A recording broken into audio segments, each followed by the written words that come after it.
Welcome. In this video, I'll show you how to share an Any.do list. All right, so first up, go ahead and open up your Any.do app.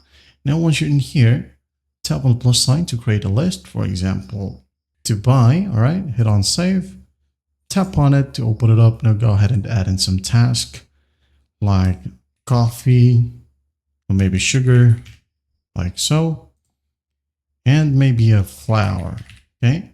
Hit on send. Now, once that's done, simply go ahead over to the top right and tap on three dots, okay? And we do have an option right here to share it. Just tap on this share icon, tap on it. Now, as you can see, we have a ton of options right here. Like, for example, if you wanted to share it to Google Chat, Messenger, or Facebook Messenger, Instagram, or Facebook right here, or even WhatsApp and Snapchat. For example, I'm going to set it over Google Chat.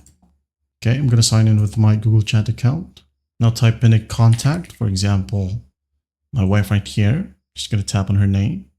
And as you can see, we have the list in here, and just hit on send and the person will be able to receive your list. Okay, that's basically how you do it. Well, I hope this video helps and I'll see you in the next one.